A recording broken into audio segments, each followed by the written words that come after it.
Waste and fraud and abuse. Good morning. I want to welcome everyone today to today's DOGE subcommittee hearing on U.S. foreign aid. This hearing comes at an important time, a time where all of us are witnessing billions of dollars in taxpayer waste, fraud, and abuse being exposed across every agency of our federal government. It comes at a time where oversight of U.S. foreign aid has uncovered billions of dollars that have been weaponized in furtherance of globalist far-left ideologies. The American people want change. The American people voted for change. The American people have spoken that they no longer wish to be enslaved by the bureaucracy's agenda of undermining U.S. interest abroad. In 2023 alone, Americans privately donated over $557 billion of their own money. Corporations donated over $37 billion.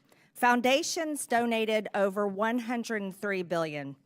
That is incredible of the American people. In 2023, nearly 76 million Americans, almost 30% of Americans, formally volunteered through an organization. Volunteered. The government did not make them do that. They did this on their own. Donating and volunteering time is what supports schools and shelters, hospitals and hotlines, food banks, and more across only our country. Not only our country, but across the world. Ask anyone in Western North Carolina. Whether it be individuals, churches, or businesses, the American people are the most generous people in the entire world. And I'm so proud of that. They should be the ones who decide where their money goes. They can choose if they want to donate to a charity, a school, a church, or a nonprofit. They can choose if they want to privately donate to a transgender salon in Mumbai. They can choose if they want to privately donate to the British Broadcasting Corporation. They can choose if they want to privately donate to the Wuhan Institute of Virology through EcoHealth Alliance, or to electric vehicles in Vietnam, or to changing the national census in Bangladesh to be more gender inclusive. That is something they should be able to choose. That is something they should never be forced to do by our government. The Democrat-run U.S.A.I.D. should not get to use our federal government, our U.S. taxpayer dollars, as their party piggy bank to push their radical agenda in countries that we have no business giving money to. 96% of all political contributions from U.S.A.I.D. employees go to Democrat Party candidates or PACs. That's 96%. Not only is U.S.A.I.D. giving $70,000 for a DEI musical in Ireland, or $50,000 for transgender opera in Colombia, or to entrench their left-wing ideology across the globe, U.S.A.I.D. has been transformed into an America Last foreign aid slush fund to prop up extremist groups, implement censorship campaigns, and interfere in foreign elections to force regime change around the world. That is the dark truth about U.S.A.I.D. That is the story the American people deserve to know. Not only was U.S.A.I.D. never designed to be what it has morphed into, but these things should never have been funded in the first place. In fiscal year 2023, U.S.A.I.D. dispersed roughly $44 billion of aid across 160 countries and regions around the world. During the 4 years of the Biden administration, 181 countries received approximately $240 billion in U.S. development aid, with Ukraine being the top recipient. Other top recipients include Ethiopia, Jordan, Israel, and Somalia. So after hundreds of billions of taxpayer dollars have been distributed throughout the world, has the world become safer?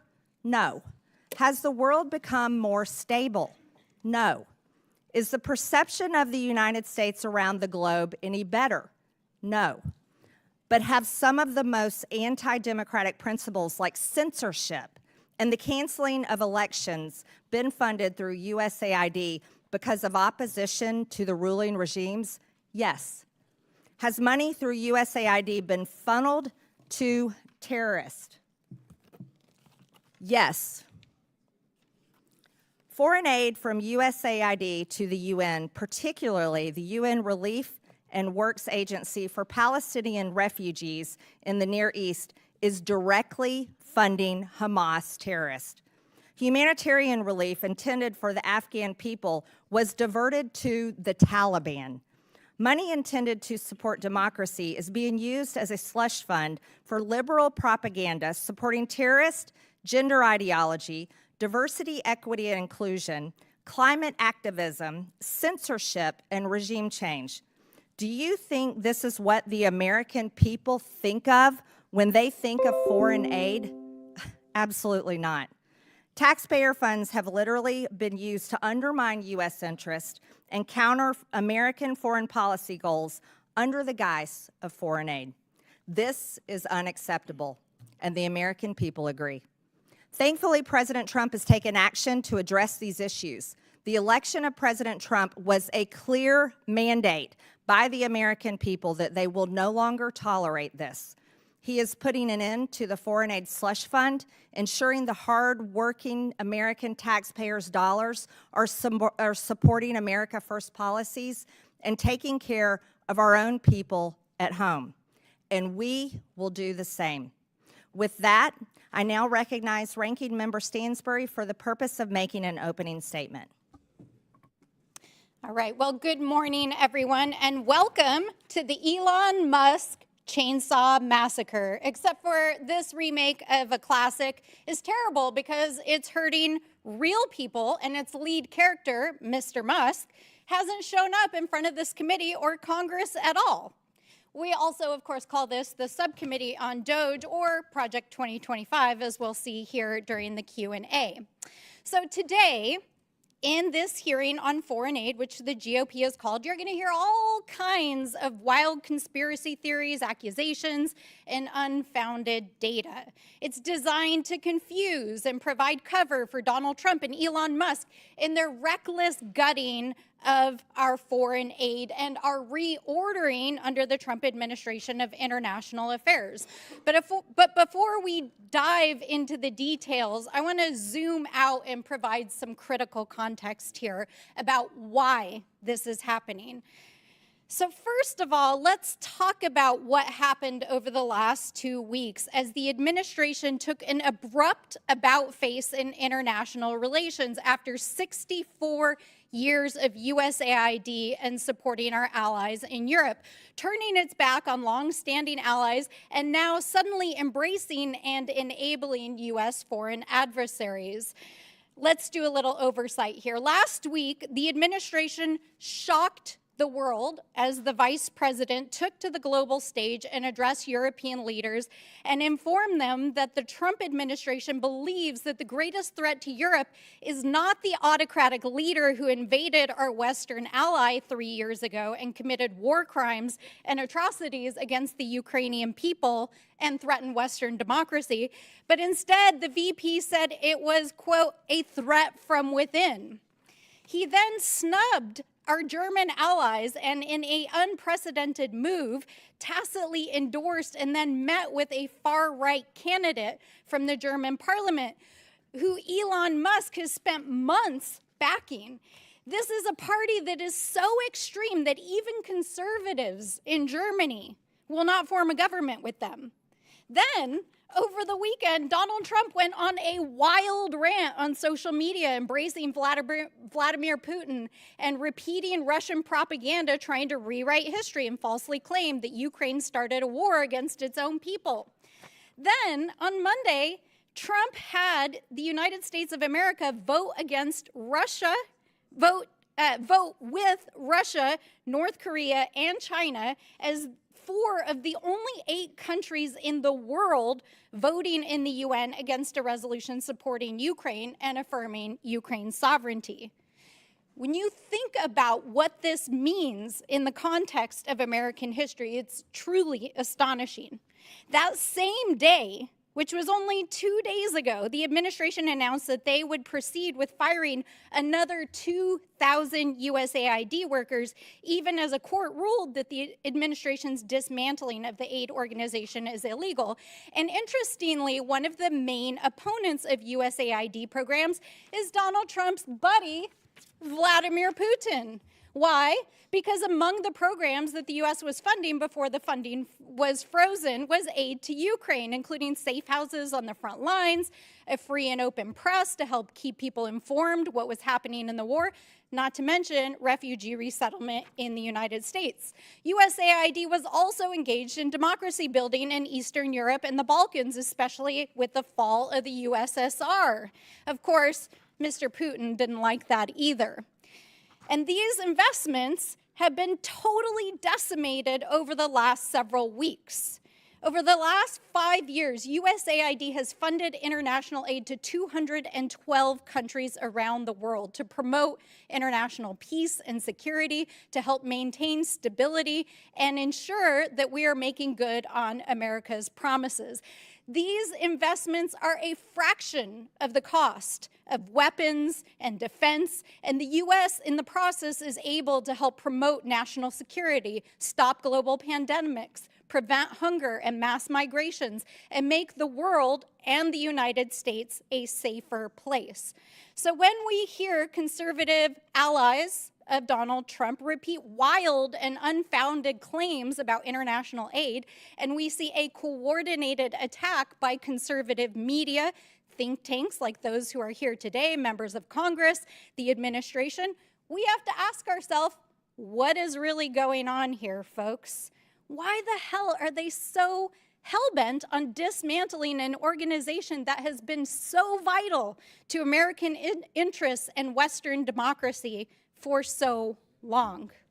Over the last several days, they have fired thousands of federal employees.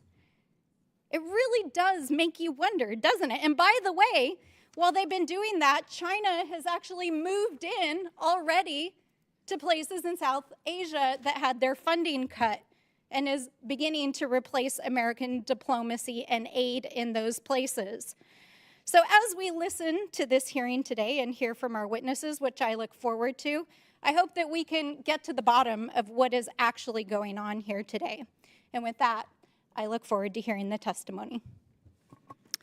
January 24th, Secretary of State Marco Rubio gave an order that came with a waiver for emergency food assistance, which was broadened even further several days later for life-saving services. Secretary Rubio has stated very clearly, we have a blanket waiver, and anybody who tells you they don't understand it, let me repeat it in very simple words. If it saves lives, if it's emergency life-saving aid, food, medicine, whatever, they have a waiver.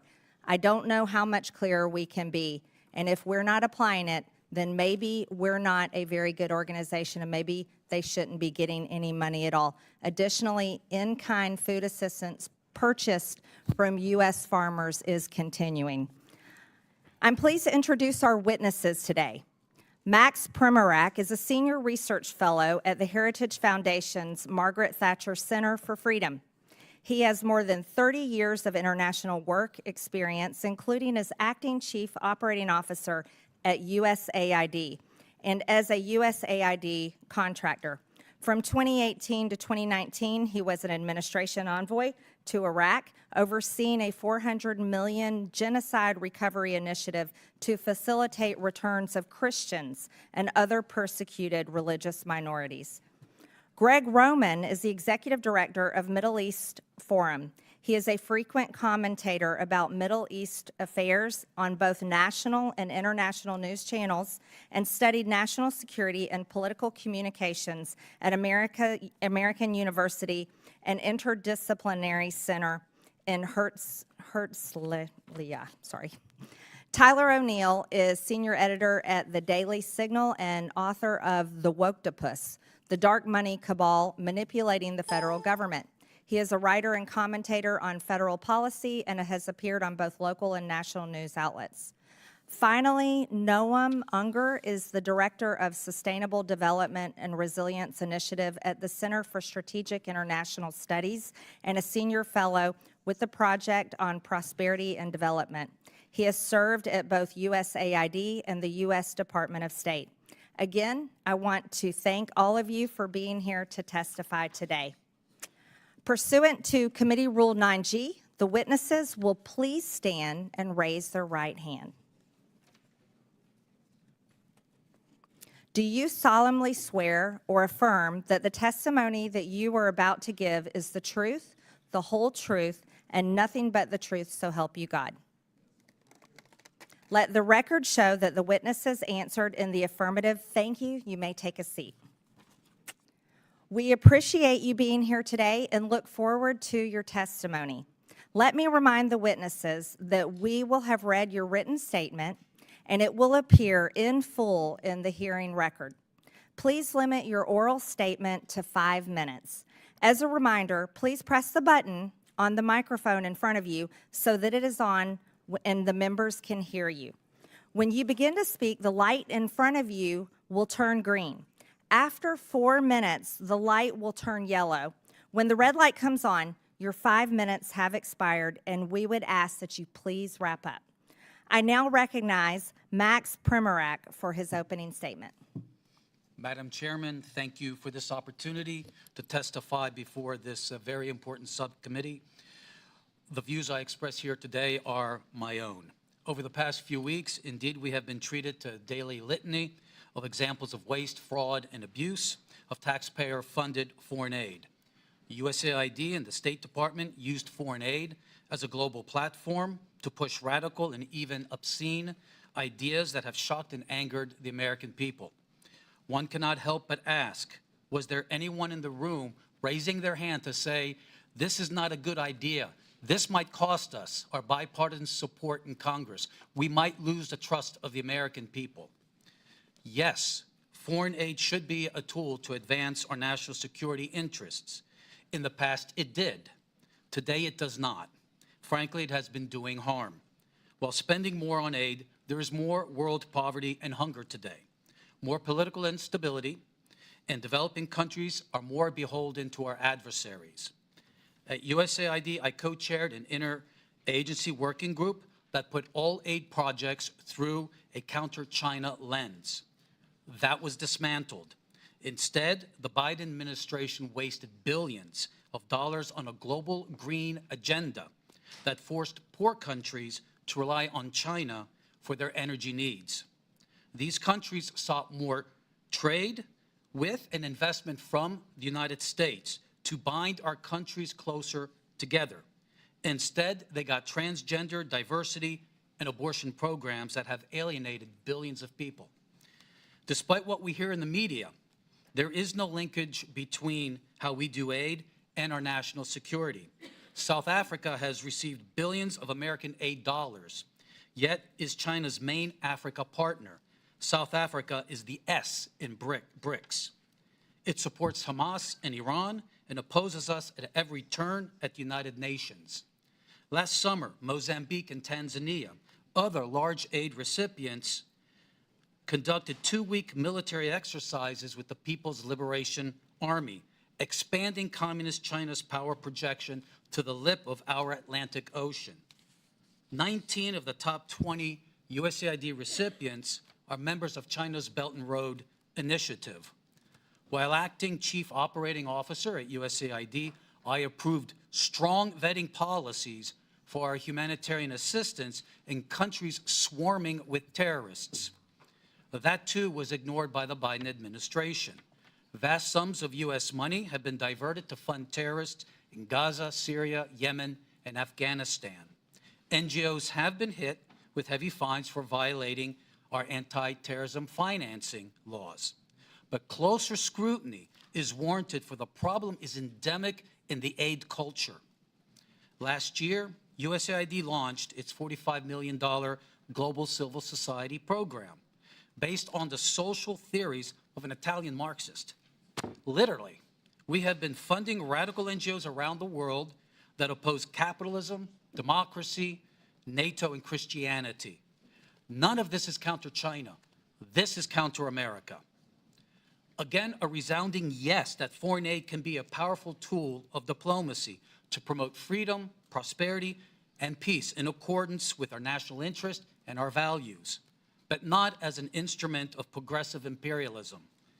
Regardless of which party controls the executive branch, aid officials must ensure that every single foreign aid program can pass the Middle America smell test on waste, fraud, and abuse. Aid decisions must always secure bipartisan support. There must be full transparency on who is being funded and what they're doing, not only for the members of Congress, but especially for the American people. The fiduciary failure of our aid officials over the past 4 years has done tremendous damage to foreign aid's credibility and America's standing in the world. Thank you, and I look forward to your questions.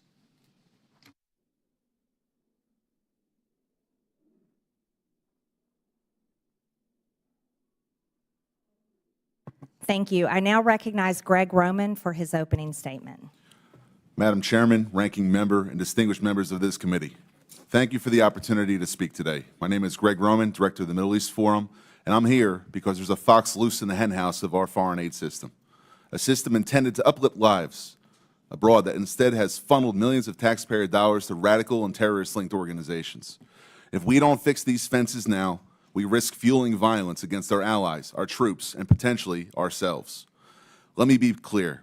This is a problem that began under the Obama administration and was exacerbated under the Biden administration. It's a problem that has been brewing across both of these 12 years of governance by a bureaucracy so insulated it can't always tell teachers from terrorists. The result is moral confusion among grant officers who unwittingly, and in some cases, may intentionally bankroll extremist causes. At the Middle East Forum, for the last 12 years, we've engaged in oversight over all public spending relating to foreign aid, specifically those relating to Middle East and Islamist causes. And we have identified over $122 million, which has ended up supporting radical organizations or even directly bankrolling organizations which are considered to be terrorists by the U.S. government. That's not pocket change. That's a jackpot for the wrong crowd. In terms of our specific findings, World Vision. Over the past 2 decades, this major evangelical NGO has received nearly $2 billion from U.S.A.I.D. But in 2014, World Vision facilitated a $125,000 grant to the Islamic Relief Agency, an entity linked to al-Qaeda. Even after a whistleblower raised red flags, U.S.A.I.D. rammed through the funding, pressured by World Vision, Sudanese warlords, and even U.S. officials who lobbied to delist the terror organization. Helping Hand Relief and Development. In 2023, only 2 years ago, it received a $78,000 grant from U.S.A.I.D. despite openly working with the terrorists who orchestrated the 2008 Mumbai massacre in India. Worse, the offer and grant came after the U.S.A.I.D. Inspector General launched an investigation into a prior grant to the same group. The Jamal Trust Bank in Lebanon. U.S.A.I.D. dollars helped pad the pockets of this financial institution, later designated by the U.S. Treasury Department as a terror sponsor for sponsoring Hezbollah. This was no mere oversight. It points to a broken system that handed cash to a future terror financing entity. Some graphical evidence. Behind me, you'll see the Bayadar and Unlimited Friends Association, 2 groups in Gaza. Members of the Gazan charity Bayadar cozy up to senior members of the Hamas Politburo, like Abdul Salam Haniyeh, the son of slaughtered Hamas leader Ismail Haniyeh, credited as one of the planners of the October 7th attacks on Israel, which killed Israelis and American citizens. Meanwhile, UFA officials have called for their lands to be cleansed from the so-called, quote, impurity of the Jews. You'll see behind me 4 images which don't just show members of Bayadar and UFA associating with members of Hamas, but also U.S.A.I.D. officials, employees of the U.S. government, receiving awards because of their cooperation with these 2 Hamas-linked entities. You even have a Facebook post from a few years ago, which is the U.S.A.I.D. office in Jerusalem celebrating their relationship with a Hamas entity.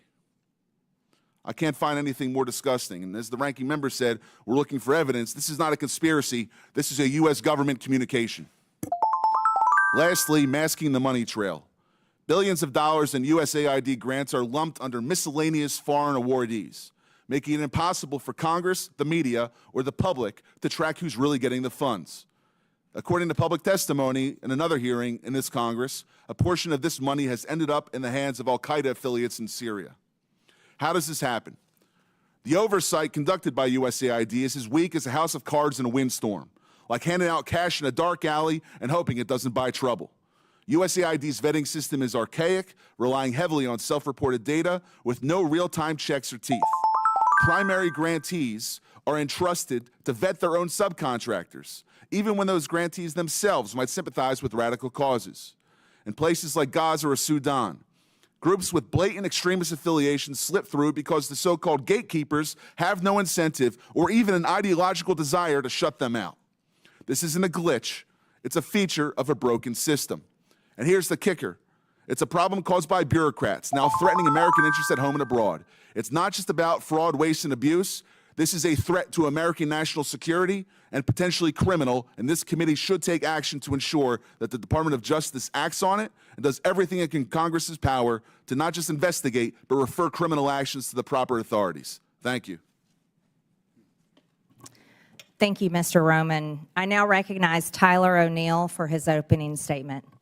Chairwoman Green, members of the subcommittee, the last few weeks have featured revelation after revelation of how our tax dollars have been spent propping up radical left-wing causes across the world. Yet what struck me about the abuse of foreign aid has been the connections with leftist activists here at home. As a senior editor at the Daily Signal, I researched the left's dark money network, which propped up the influence campaign I expose in my book, The Woktopus. I found that leftist elites prop up NGOs that staffed and advised the Biden administration, pushing unpopular policies on the American people through the bureaucracy.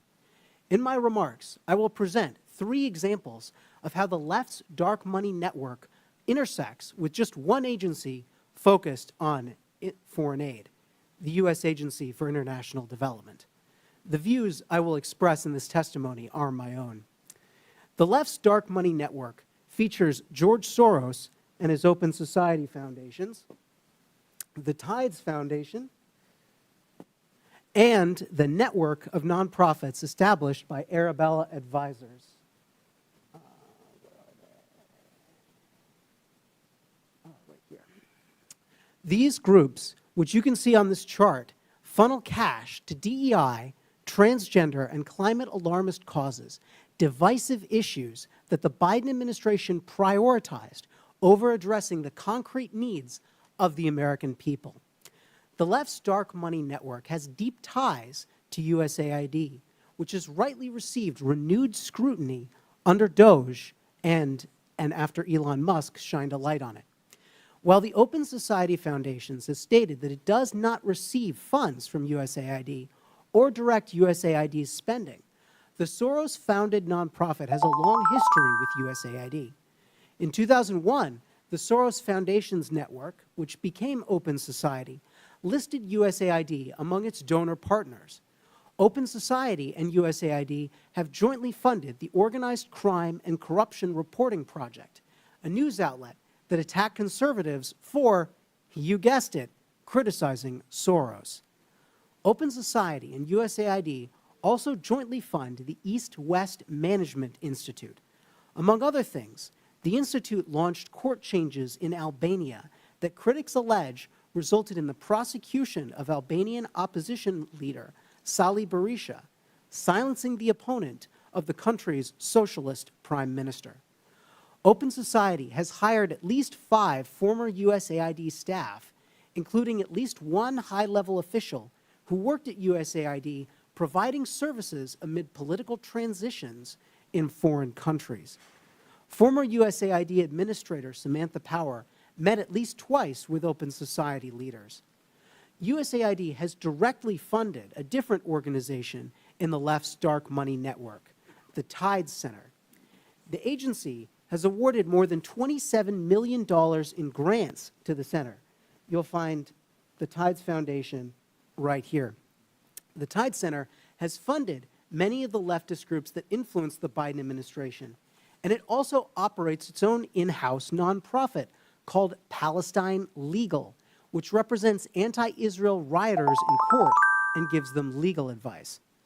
Former U.S.A.I.D. staff have also gone on to work for Arabella Advisors, which is a for-profit company that set up pass-through nonprofits.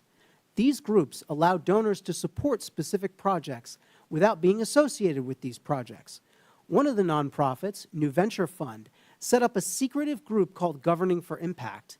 Even though Governing for Impact had existed for barely 2 years and did not appear in a Google search at the time, its leaders met with and advised top staff in the Biden administration, executive-level bureaucrats who oversaw the vast federal bureaucracy. Leaders at the Rockefeller Foundation, another funder in the left's dark money network, previously held roles at U.S.A.I.D., including the former administrator, who now serves as the foundation's president. Other U.S.A.I.D. staff have gone on to work at the nonprofits that staffed and advised the Biden administration, including the Center for American Progress, the Human Rights Campaign, and the American Civil Liberties Union. Personnel is policy, and these connections between the left's influence campaign on the Biden administration and U.S.A.I.D. reveal how woke elites have captured the enterprise of foreign aid. Thank you. Thank you. I now recognize myself for 5 minutes of questions, and I will inform this committee and the public watching that if, pardon? Oh, sorry. I'm sorry, Mr. Unger. Apologize. I didn't mean to skip over you. I now recognize Mr. Unger for 5 minutes. Madam Chair, Ranking Member Stansberry, distinguished members of the subcommittee, I am honored to share my views with you. They are my own and not those of my current or former employers. I have served at U.S.A.I.D. and the State Department in multiple roles and in non-governmental positions focused on U.S. foreign aid reform and global development. My government service took place during the administrations of Presidents George W. Bush, Barack Obama, and Donald Trump. Every U.S. administration since World War II has wanted to shape foreign aid in line with its goals. But strangling the system into extinction is akin to unilaterally disarming at a time of mounting geopolitical competition for partnerships globally. Throwing away our toolbox does not make us safer or well-positioned to influence the world. Our set of foreign aid tools reflects enlightened self-interest.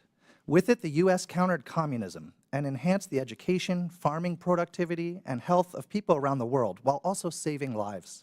Our international AIDS and malaria programs have collectively saved more than 35 million lives over the past couple decades. U.S. assistance has also built partnerships and economic growth, so much so that 11 of America's 15 biggest trading partners were former recipients of U.S. foreign assistance. We are now in a period of renewed geostrategic competition. China has been vying with the U.S. for partnerships across the global south, inking deals where it can. China can and will fill soft power voids left by the U.S. Other potential threats to our security are also connected to developing countries and fragile states. From the potential resurgence of ISIS in the Middle East to the spreading influence of Islamist militants and Russian mercenaries across the Sahel. On the eastern edge of Europe, Russian aggression may continue to grow unchecked, and in Colombia, the strife from neighboring Venezuela is spilling over to yield the worst violence in a generation. With that backdrop, the administration has abruptly and collectively disabled U.S. tools of foreign assistance. The White House has said it is cutting programs that do not benefit Americans. But their approach is dismantling many programs that help Americans, thereby cutting off our nose to spite our face. This is evident in many ways. First, the government has purchased more than $2 billion in food aid annually from American farmers. And American farms supply more than 40% of the food aid U.S.A.I.D. sends around the world. But with the foreign aid freeze and stop work order, rice, wheat, and soybeans are going to waste in transit and in ports. In Houston alone, hundreds of tons of American-grown wheat have been stranded. The recklessness of the current approach is evident in health efforts, too. We need our foreign aid to prevent outbreaks of infectious diseases from spreading before reaching our shores. But U.S.-funded early detection and treatment for deadly diseases like Ebola have sputtered to a standstill. Even where very few waivers have been issued for some life-saving assistance, reports from implementers indicate that few, if any, programs have actually resumed due to payment systems not functioning and USAID staff layoffs. It is also counterproductive to eviscerate programs focused on other transnational concerns, ranging from conflict and corruption to migration and the trafficking of people and drugs. This unserious review process is additionally causing our government to be tied up in court cases that may drag on for years and prove costly in connection to broken contracts and potential violations of law. These losses are unnecessary, even if, or perhaps especially if, you believe, like I do, in the need for reforms. It is critically important to be able to differentiate between waste and congressionally appropriated projects that may reflect different policy priorities. Waste is the food rotting in ports. It's the purchased medicines that cannot be distributed. It is the cutting of programs and firing of people that then, in turn, prevents this administration from being able to meet its own foreign policy goals. Going forward, government will need an oversight approach to programming that includes the following. 1, a congressional notification and review process so committees can pause or halt projects. 2, implementing partners should undergo audits and submit detailed plans and quarterly expenditure reports. 3, in highly insecure contexts, there should be a vetting of key program staff against classified counterterror databases before U.S. dollars are spent. And 4, an inspector general should be empowered to conduct investigations and other activities to help identify, prevent, and punish any proven misuse of taxpayer funding. The issue before you today is that these elements are precisely the safeguards that have already been in place at USAID. But the staffing to carry it out has just been gutted. By destroying this system of oversight, the administration has done more damage to effective programming than any specific project failures critics of foreign aid may choose to highlight. We should all care Planes about headed foreign into aid. Washington, We should D.C. care enough to make it better, not kill it. Congress has a role to play. Thank you. Thank you, witnesses, for your testimony. Again, Mr. Unger, I apologize. We can also confirm the World Program posted that the recent pause concerning in-kind food assistance to WFP has been rescinded. This allows for resumption of food purchases and deliveries Madam Chair? visiting USAID. Madam Chair, are we going member to member, or do you get to make a speech in between each witness? If you're going to offer evidence or you're testimony, you're not you should recognized. be in the clock. You're not recognized. It's Sure I my am. time. Sure I am. I now recognize myself for 5 minutes of questions. And this committee, based on this hearing and witness testimonies, will consider recommending investigations and criminal referrals. When Joe Biden was president, his son Hunter was on the board of a Ukrainian energy company called Burisma. The prosecutor general of Ukraine at the time, Viktor Shokin, was investigating Burisma for corruption. Biden threatened, and it's on video, to withhold $1 billion of USAID grant to Ukraine if Shokin wasn't fired. Mr. Primorak, is USAID supposed to be used as leverage by a president to protect his son? No, we call that corruption. Mr. Primorak, in your estimation, roughly what percentage of USAID funding is doled out to bad actors or to efforts that don't have the best interests of Americans in mind? I think what troubles me most is learning, I believe last year, following the hard work of the House Foreign Affairs Committee and Senator Joni Ernst, that USAID has been paying out over 50% to overhead charges. The Office of Inspector General of USAID criticized the agency for not knowing the overhead charges being handed out to all of these actors for $142 billion of disbursements. That is extremely troubling. Yes. Mr. Primorak, Samantha Power, Biden's USAID administrator, openly spoke about her agency's efforts to promote democracy around the world. In your estimation, Mr. Primorak, is that what she was doing? If not, what was USAID doing during the Biden administration? Let me cite the Holy Father, Pope Francis, who accused USAID and other donors of promoting ideological colonization, pushing a radical ideology onto the developing world that is anti-family and anti-life. It has been asserted that USAID spent tens of millions of American taxpayer dollars to promote propaganda in Brazil in the lead up to the Bolsonaro-Lula election in 2022. It has been claimed that this funding was used to pass censorship laws and silence Bolsonaro's online presence, and even bar him from running for office in the future. Mr. Primorak, can you offer any insight into these allegations, or at least comment on whether the U.S. should play a role in toppling democratic processes around the world? I think what we saw was USAID weaponized by the Biden administration and by Samantha Power to attack any party that was conservative. It just didn't happen in Brazil. It also happened, for instance, in very pro-America, Poland and Hungary as well. One of the most extensive examples of regime change operations fueled by USAID is that of their role in the Syrian civil war aimed at toppling Bashar al-Assad. Reports from DD Geopolitics and other sources estimate that USAID funneled over $15 billion into Syria over a decade, covertly funding opposition groups, mercenaries, and anti-government networks under the cover of humanitarian aid. This included support for militant factions and propaganda efforts, often in collaboration with the National Endowment for Democracy. The operation culminated in Assad's overthrow in 2024 by Western-backed groups, with USAID's financial trails documented in congressional budget reports and criticized by Syrian officials as interference masked as assistance.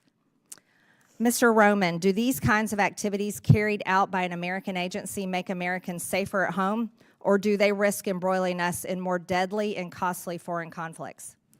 When the agency is doing it according to the way in which represents American national security interests, it's correct. But when it's abused for political purposes, ideological umbrage, and sponsoring Islamism, which is inherently anti-American, it is the worst exhaustion of American taxpayer money that can be thought of, especially when it leads to the loss and danger to American lives. Mm-hmm. In 2014, during the Euromaidan uprising in Ukraine, which led to the ousting of President Viktor Yanukovych, USAID is estimated to have spent billions of dollars on civil society initiatives that were allegedly designed to destabilize the pro-Russian government. USAID specifically funded NGOs and media outlets that amplified the anti-Yanukovych sentiment in an effort to align Ukraine more closely with the West. We also know that 9 out of 10 of Ukraine's major media outlets receive funding from USAID. Mr. Roman, should Americans' tax dollars be funding propaganda? When it's pro-American propaganda, yes. But if it's supporting another regime which is inherently anti-American, no, it should have no involvement with that, which is the pattern we've seen under the Biden and Obama administrations. Thank you. I now recognize the ranking member for 5 minutes. All right. Well, thank you, everyone, and good morning. I appreciate that this committee is going to shed some light on what's going on at USAID, but I do really wish that our friend with his golden chainsaw would drop on by, because you know what, Mr. Musk, we really would like to know what you're up to. And so far, our friends across the aisle have shielded you from appearing in front of Congress. So come on down, bring your chainsaw. We'll be happy to host you. Let's dive into some of our questions with the witnesses here. Mr. Primorak, I appreciate your federal service. Thank you for serving as a Fed. I hope that you do not share some of the same sentiments we've heard here in Congress over the last several days, that our federal workers are somehow enemies of the state, but in fact are selfless, dedicated individuals who serve our federal government and dedicate their life to this work. And I understand that you were the author of the USAID chapter, Project 2025. Is that correct? Yes, that is correct. And I was intrigued to read it last night because there was a number of things that I agreed with, both in your testimony and in the chapter. In fact, some of the things that I agreed about are that U.S. foreign aid is a powerful tool, that it should align with national security interests, that we should not be empowering foreign adversaries. And I, too, am also deeply concerned about autocratic regimes like our adversaries in China, who are aggressively investing in soft power at at the expense of the United States. And I also agree strongly with all the witnesses that we need reforms to our foreign aid, that we need more oversight, vetting, auditing, and inspection of what is going on. However, and I recognize that, Mr. Pramack, you didn't really touch on this in your oral testimony here today. I was surprised that in Project 2025 and some of your other statements that one of the primary areas that you really have disagreed with the foreign aid that has happened under other administrations is in the areas specifically of climate change, LGBTQ rights issues, and promoting diversity and DEI. Is that correct? Yes. Yes. And although you did not testify as much today here about these issues, I want to just make sure you do believe in climate change, correct? Climate change, sure. Yes. Climate changes all the time. I'm a big reader of history. Yes. You can see throughout the millennia. Absolutely. And you understand that right now our allies in the Pacific who are on the front lines in pushing back against Chinese authoritarianism are requesting climate assistance from the United States because they are facing some of the most extreme impacts of climate change, correct?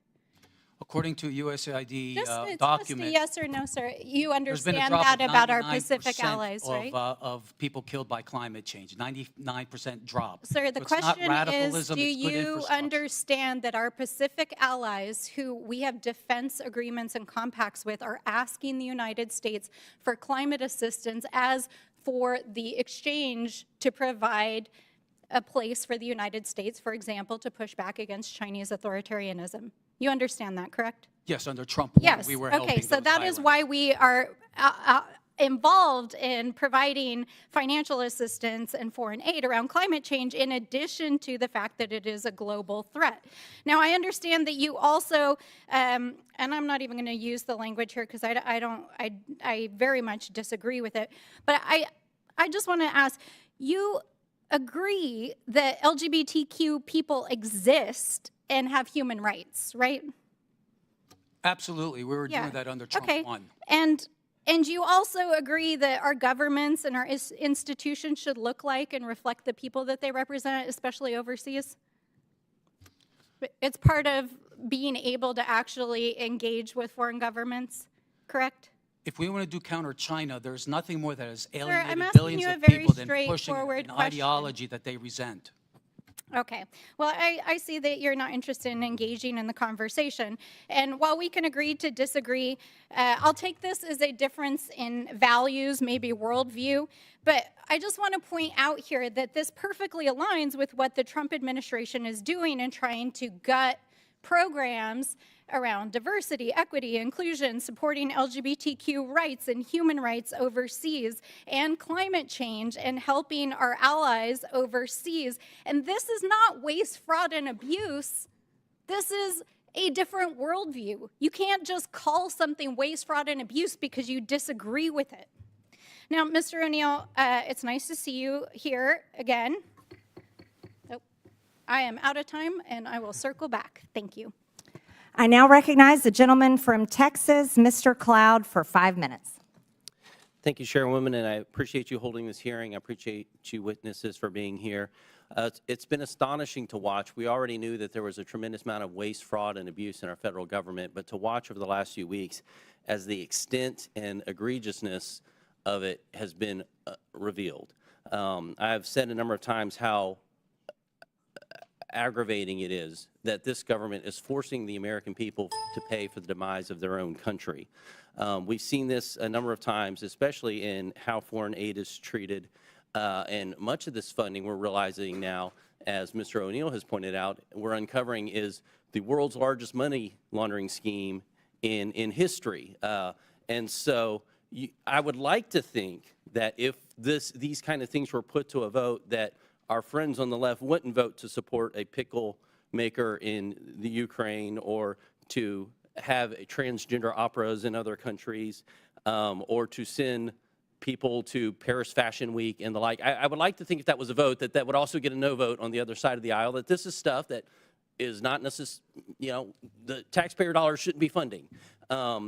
but you got to wonder about the vitriol you see when these things come uncovered to protect these things. Now, definitely the border trafficking institution that was set up, the complete industry, the censorship apparatus, those are examples where we really saw that these taxpayer dollar funds were going to these NGOs that were purely leftist organizations that were turning out voters and getting all this, basically being a campaign front at taxpayer expense. And so you got to wonder how this is happening, because this is not in the legislation. There's no line item in a legislation that has these sort of things in it. So, Mr. Primack, I'd like to ask you, where are these decisions being made? Who's making the decisions about where these dollars go? This is a combination of cooperation between the Congress and the White House. I can tell you that during my tenure at U.S.A.I.D., everything that we did had strong bipartisan support. Unfortunately, when President Biden came in— But it's someone in an agency somewhere, is that right, making the decision at a how's that decision made? Who's making that decision? Like, that is before the check goes out, who's pushing the button that says send this check? It starts with the administrator, goes down to the bureau level and the office level. But in the end, contract officers have to make sure at the Office of Acquisition Procurement that these are following U.S. laws and the policies of the president. Contract officers. Now, are these people elected? We hear a lot about elected officials making these, certain decisions with There's no one at U.S.A.I.D. that is elected. So, yeah, so the people sending the money are not elected officials. Okay, just wanted to clarify that. One of the issues we've had is trying to track this dollars once it goes out to bring accountability to it. And there is no connection that we've been able to find to an employee ID number, for example, connected to where the grant money is going out or the contract money is going out. We're working on legislation to fix that. But one of the things that's really disturbing is the fact that some of the money that's going out doesn't even have a name of where it's going out. You talked about that, Mr. Roman. Could you speak to that for a second? It's to the tune of billions of dollars. Correct. Miscellaneous foreign awardees. The issue with it is that while the individual grantees have to apply for a vetting process that U.S.A.I.D. conducts in terms of a government review, including with counterterrorism databases, there's a self-certification process by their sub-grantees. It's as if though you hire a contractor in your house to redo your living room, and he hires a bunch of robbers to take everything out, and you're left with the spades on the wall rather than having a fully renovated room itself. Has to redo your living room. So some of these dollars have been going to support terrorist organizations. Right. And taxpayer dollars going to support.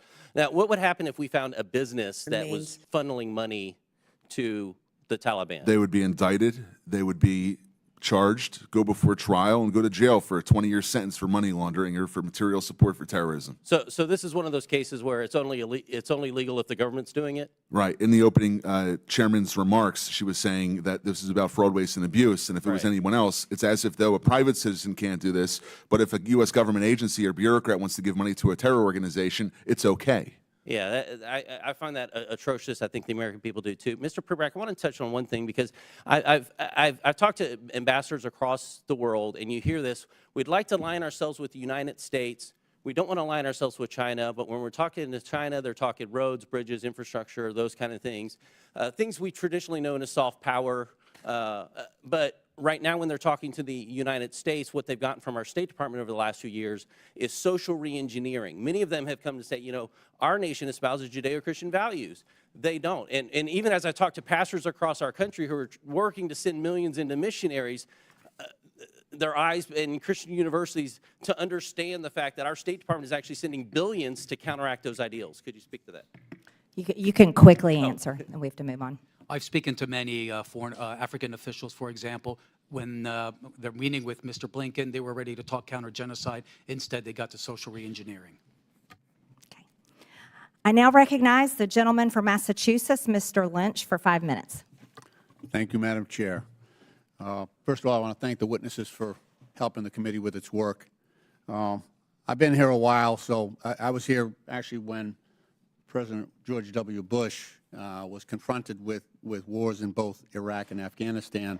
And in the midst of that, members of this committee, I was in the lead because I was chair of the National Security Subcommittee.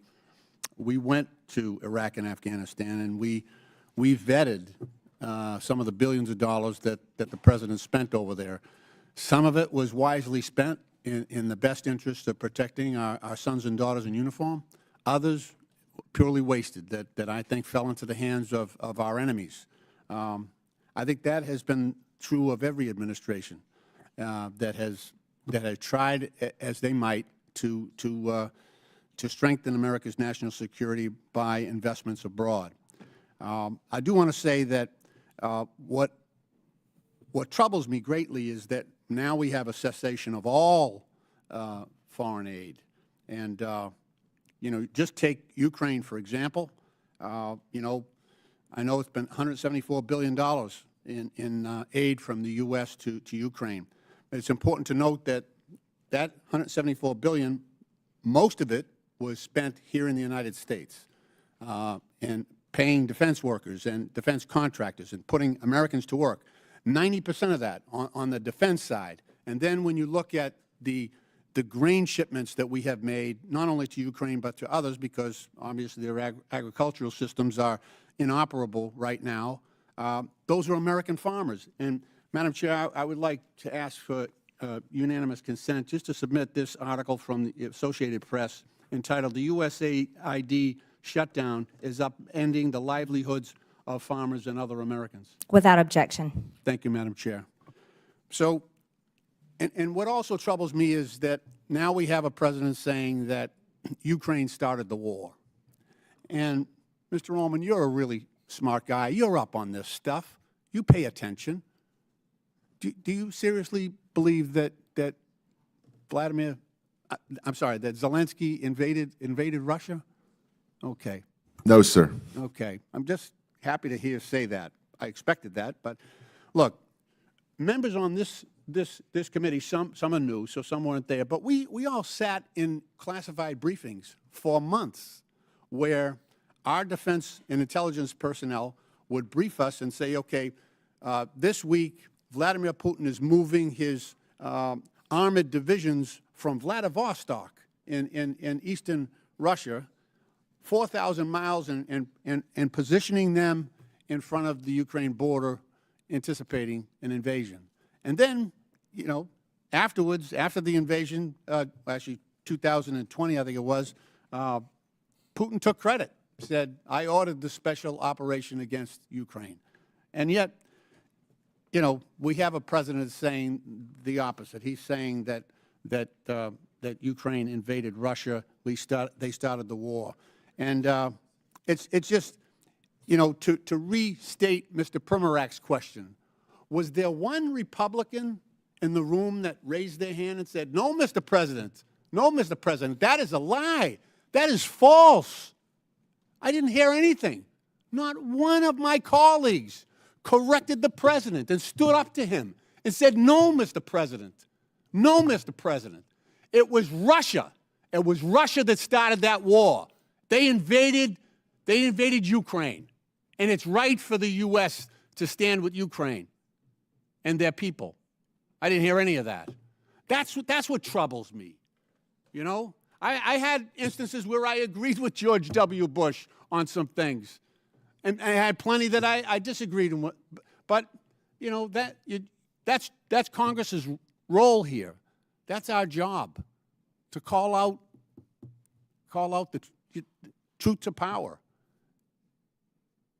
And so this idea that all foreign aid should be suspended is an attack on common sense.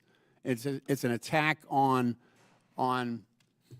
American national security for this country, and we should be more careful.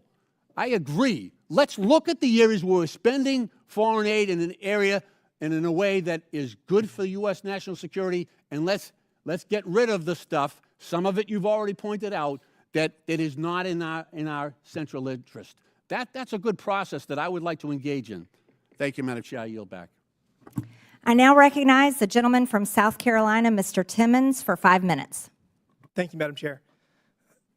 My colleagues across the aisle are quick to judge the actions of this president in the early days of his administration. But I didn't hear any loud voices from across the aisle when President Biden, who was clearly experiencing severe cognitive decline, ran this country. I don't even know who was running the country. I don't know who was making the decisions. I don't know how those decisions were being formed and who was signing the executive orders he was engaging in. So it's just very rich that I'm hearing all of these concerns about President Trump's efforts to negotiate peace in Ukraine and the manner in which he's going about it. And I hate it, but I think I have to set the record straight, because President Trump and his team went to Munich to the security conference just weeks ago, and they were engaged in diplomacy. They were trying to create an opportunity for the United States to have a financial and economic interest in the future of Ukraine. And that was through a minerals deal. The U.S. has a strategic interest in having a long-term supply chain for rare earth minerals. And so President Trump said, we can get on board with this. Let's do this. It might not be the NATO membership that they want, but it's a close second. And so your concern is related to those conversations, because Zelensky originally said, yes, let's do it. That sounds like a good deal. And then within 24 hours, he backtracked. He did a 180. And he actually started disparaging President Trump. And he was disparaging the administration. So, yeah, President Trump said some things and tried to create pressure to then bring Zelensky back to the table. Whoa, guess what? Guess who's on the way to Washington to sign the minerals deal? So I get it that my colleagues across the aisle want to throw stones at everything that President Trump does. My favorite was when President Trump was engaging with Canada and Mexico, and the Democrats didn't even have time to throw stones at his attempt to bring them to the table to secure their side of the border, because it only took them 4 or 5 hours to come to the table. The articles hadn't even gone to print yet. So, look, President Trump is going to negotiate peace in Ukraine. He's going to bring all of our hostages home in Gaza, and he has deserved the leeway. Now to the issue at hand, U.S.A.I.D. 77 million people voted for President Trump because we are out of balance. The Biden administration, whoever was running the show, engaged in ridiculous policies that the American people disagree with, whether it's with DEI or trans policies, whatever it is. We're turning the page, and we're not going to abdicate our leadership in the global community. We're going to hit reset, because we are so out of balance that all we can do is go to zero and then build back. Because we're not going to spend $2 million on sex changes in Guatemala or $32,000 for a transgender comic book in Peru. These are ridiculous policies that the American people have overwhelmingly said they do not want. So, Mr. Roman, to the issue at hand, how do we make sure when we get our foreign aid back running that we don't give money to terrorists? That's a great question. So there's 4 recommendations that I would offer. The first is no more miscellaneous listings, as we had heard from the gentleman before. We have to use public vetting processes that require complete transparency, encourage independent audits, and mandate Can we go strict back screening. to that? Why did we not have transparency before? I have, for the last 18 months, been trying to get information about a grant made to what we believe is a Hamas affiliate, and the Freedom of Information Act Department, or the Freedom of Information Officer at U.S.A.I.D., has stonewalled me for the last year and a half. And this goes back all the way to 2015. It's as if though bureaucrats think they know better. Bureaucrats think they know better. Guess what? We're going to create transparency across all of government. And that is what President Trump is doing through Elon Musk. Elon Musk has been asked by the president to serve. And he is going to bring transparency, not just to U.S.A.I.D., to every single nook and cranny of the government, because that is what the American people want. And it's 2025. We have the ability to do that.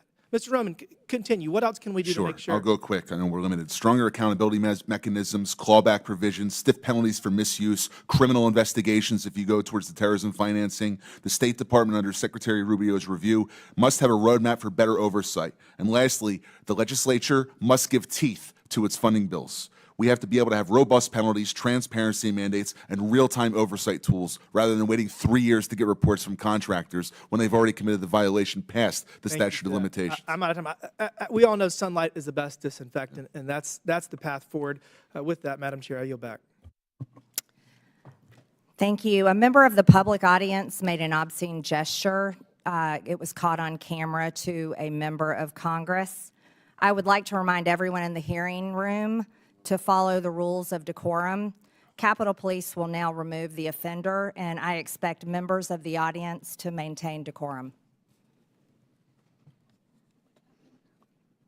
We'll take a pause for a brief moment.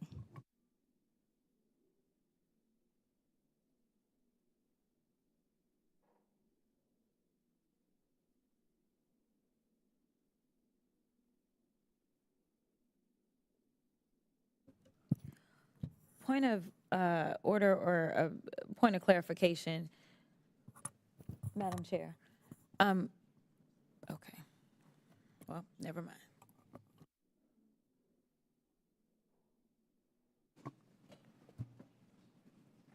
Do you have a parliamentary inquiry?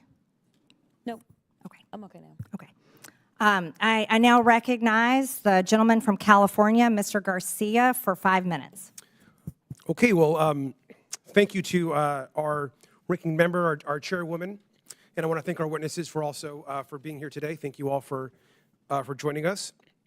So this is obviously our second hearing on DOGE, and certainly as Elon Musk and Donald Trump work together to destroy our federal agencies.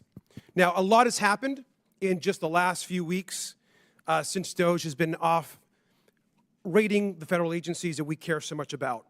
We know that FAA staff have been fired, making our airspace less safe. Veterans Affairs staff have been fired, risking services for our vets. Food safety and health staff have been fired as we face a bird flu pandemic. And all of our agencies have been thrown into chaos by Elon Musk's emails demanding, of course, that federal workers respond to what they're doing in the last week, which he's now had to, of course, retract. Now, we're here today to discuss Elon's attack on foreign aid, which has been severe. And I want to also bring, again, this is a pic of co-president Elon Musk, who, of course, is leading DOGE. And I brought this pic, of course, to our last hearing. And I know some folks were upset by it.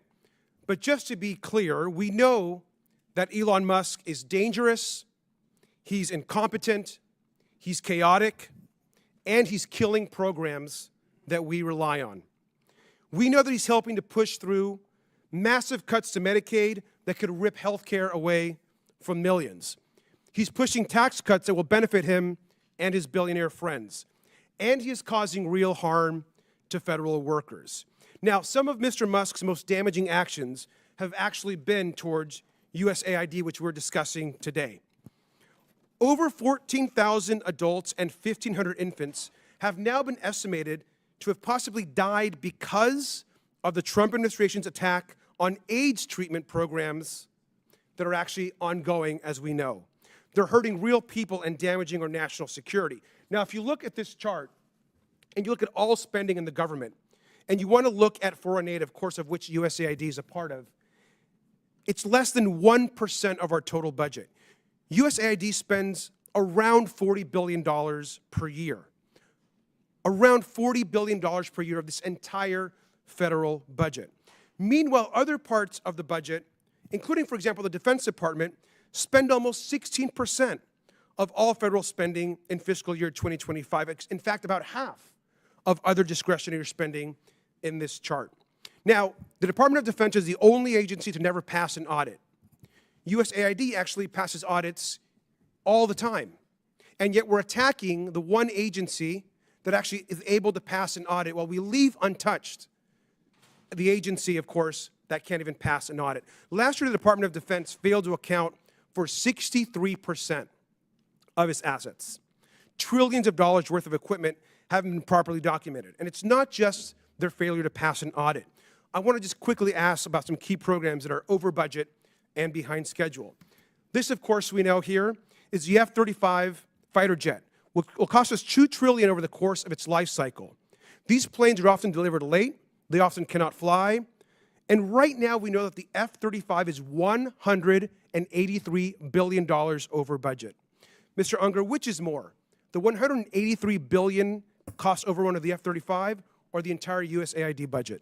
The former that you mentioned, sir. And this is the Littoral Combat Ship. The Navy, by the way, thinks this is basically useless in actual combat. Could have a lifetime cost of over $100 billion. according to ProPublica. Mr. Unger, that's also way more than the entire U.S.A.I.D. budget. Is that right? Yes, way more. Thank you. And I also want to just ask you about the Central Intercontinental Ballistic Missile Program, which has seen its costs soar over 81% during its program cycle. It costs $141 billion with cost overruns and soaring program cost. Mr. Unger, you know what I'm going to ask you, but is $141 billion more than the entire U.S.A.I.D. budget? Absolutely. Mr. Unger, Elon Musk and his companies have received about almost $40 billion in government contracts, loans, subsidies, and tax credits.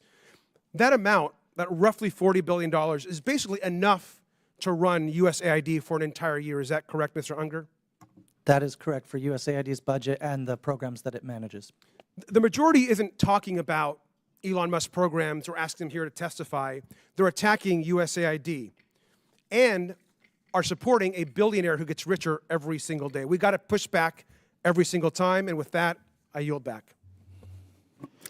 I now recognize the gentleman from Tennessee, Mr. Burchett, for 5 minutes. Thank you, Chair Lady. Mr. Roman, are you aware that we are sending $40 million a week to the Taliban? Yes, sir. Can you name other instances of foreign aid going to terrorist organizations?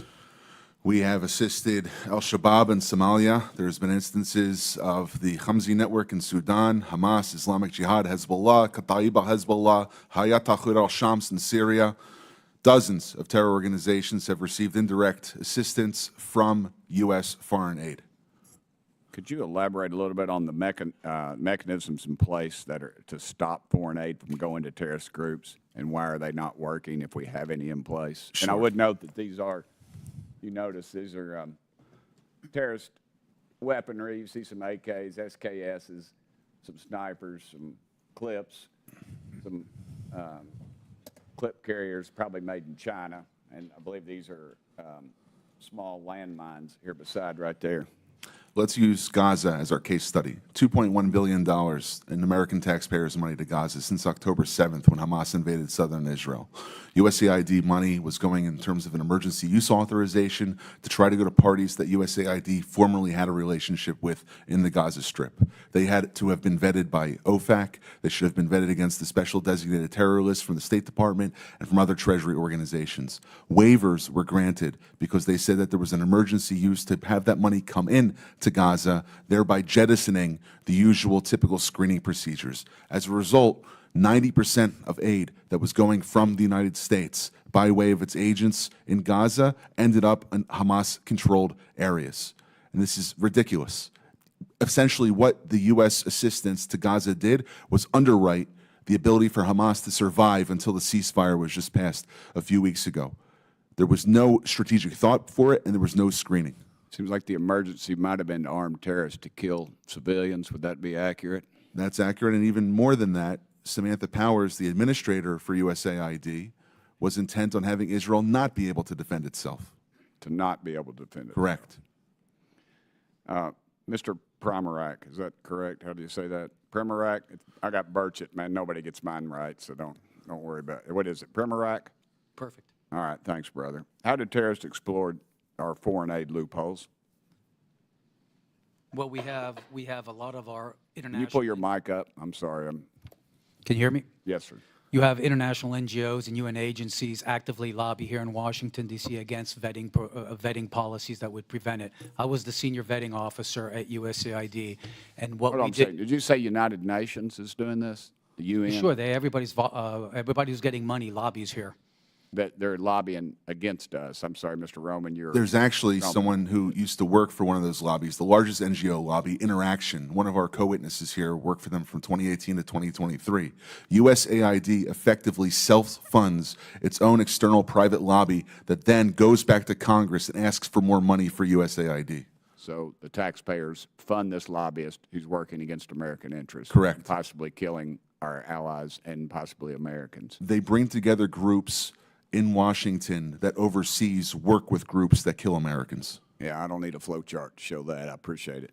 Do you think U.S.A.I.D. programs have been aligned with the national security interests of the U.S.? No, they have not. They have actually helped China. Mr. Roman? No. Okay. How do these programs compromise our national security, Mr. Premerick? They actually push China. They actually push much of the world towards China on the green energy agenda. They push people, ordinary people, billions of people towards China because of the resentment caused by our social reengineering. Are we being lobbied by these pro-communist China groups currently? Well, a lot of these countries don't even have to lobby because they get the money anyway, like South Africa. Yeah, and in fact, these lobbyists have come to the House and have tried to kill legislation like H.R. 160, which was meant to increase transparency in U.S.A.I.D's funding of overseas organizations. Is that a current piece of legislation? That's from the last session. And give me that number again. H.R. 160. And what does it do? It was meant to give U.S. lawmakers the ability to have higher transparency in terror financing investigations aimed at scrutinizing extremist groups. Mr. Premerick? We had a regulation before we left in the last administration that anybody who touches money in countries where there's terrorists, those names have to go through databases, terrorist databases. That was overturned by Biden. Overturned by Biden. Chair Lady, I am currently 5 seconds, but I wanted to mention something. There's a lot of rhetoric used on this committee, and I would urge my friends on both sides of the aisle, let's stick to the actual information. This rhetoric is, I've received death threats, and I know the Chair Lady has, and it needs to stop. We need to tone it down. Thank you, Chair Lady, and thank you. Thank you, Mr. Burchett. Madam Chairwoman, I'd like to ask for unanimous consent to enter a few items into the record relating to the waivers that have been provided by the Secretary. And because Mr. Burchett just went now, there is some reporting, and perhaps he's in the room if he'd like to respond, Madam Chair. In this reporting, it says that Representative Burchett told a reporter that he has a real problem with a report that 2 DOJ employees blocked PEPFAR funding that should have been granted a waiver by the Secretary, and said that if it was a mistake, they should have been fired. We also have numerous reports here that these waivers may exist, but they are not being enforced, and there are thousands of federal aid workers across the world right now that are stranded, as well as international aid that is sitting in ports and docks. If you have the documentation without objection. I'm not sure if my name was besmirched. If I'm allowed to respond or not? It's fine either way. No, it's just a report. I'm not. Okay, but anybody that works for the president that goes against what he says, he has a right to fire them. So, thank you. Absolutely. I now recognize the gentleman from Texas, Mr. Kassar, for 5 minutes. I'm going to do something that I've never done in a congressional hearing before, and that is plead for help from the American people, plead for help from my Republican colleagues on something that we actually all agree on, because lives are at stake right now. I'm going to start by describing the facts on the ground. Millions of people are at risk of dying of starvation in areas of the world where Democrats and Republicans have already agreed and committed to feeding them with American-grown food for humanitarian reasons and for global stability. But yesterday, I spoke with people in charge of warehouses in Sudan and Ethiopia, warehouses full of food, but because of DOJ, that food is trapped in the warehouse, out of reach of starving and dying moms and kids. In those 2 countries alone, 150,000 children and moms are at risk of dying this month if that food is not delivered from the warehouse to them right up the road. Everyone agrees that's not supposed to happen. Republicans voted for this food, and Democrats voted for this food to get out. Secretary of State Marco Rubio says the food should go out as part of his life-saving waiver. DOJ Chairwoman Marjorie Taylor Greene started this hearing by saying that life-saving food programs should still be running. We have paid for the food, and we have shipped it, and it is sitting trapped in the warehouse because DOJ is blocking the payments needed to get the food out to the people who need it. So here's what that means. It means that kids are dying, and more will die tomorrow, of severe acute malnutrition. If you want nightmares, just Google severe acute malnutrition and look at the photos. The way that healthcare workers determine if a kid is dying of this is they measure their bicep. And if their bicep is less than 4.5 inches around, then that means you could die of starvation tomorrow. Think of a kid's arm fitting through this hole. Think of your kid's arm fitting through this hole. These kids could die tomorrow. You've heard today about the waiver for life-saving humanitarian assistance, and all I'm asking is for Rubio's waiver to be made real. People watching at home, you can do something about this. I know many of these hearings are live on Fox News. I'm a Democrat. For many of the people watching, you may not agree with me on many issues, but I think we can all agree that this food needs to get out of the warehouse and to these kids. I've gotten phone calls from conservative friends, people of faith that moved to Africa to live out their faith of I was naked and you clothed me, I was hungry and you fed me, and they agree that this food should be given out. So call your Republican congressperson, call the White House, tell them you know they didn't mean to do this, but that this food needs to go out tomorrow. If you're in the press, cover this story. Ask questions about Ethiopia, ask questions about Sudan, tell the world about this. And to my Republican colleagues, DOJ is not going to listen to me, but you can fix this. Pick up the phone, make a phone call. Y'all could save lives today. Send an email. Please, put politics aside, get the food out of the warehouse, save these kids' lives. You can save these kids' lives. With that, I yield back. The gentleman yields without objection, and I'm entering for the record a post from the World Food Program that states we can confirm that the recent pause concerning in-kind food assistance to WFP purchased from U.S. farmers with Title II funds has been rescinded. This allows for the resumption of food purchases and deliveries under existing U.S.A.I.D. agreements. It also enables WFP to continue working with our NGO partners who play a vital role in distributing emergency food assistance to people affected by war, floods, droughts, and other disasters around the world. WFP continues to work closely with the U.S. counterparts and all our donors to ensure consistent, uninterrupted emergency food assistance to hunger hotspots that span Sudan, South Sudan, Gaza, Haiti, and other crisis areas. I now recognize the gentleman, where's my list? Now recognize the gentleman from Missouri, Mr. Burleson, for 5 minutes. Thank you, Madam Chairwoman, and good morning to our witnesses.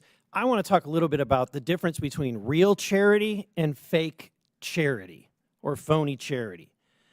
Real charity is an individual seeing a need, feeling the love in their heart, the compassion for their fellow man, digging money out of their own pocket and giving it to the people in need. Government charity, fake charity, is taking from somebody else and giving it to whoever you think that you want to give it to. Let's call this U.S.A.I.D. program for what it actually is. It is a disgraceful betrayal of the American taxpayer. It's all under the guise of being charity, but for years, the Democrats have turned U.S.A.I.D.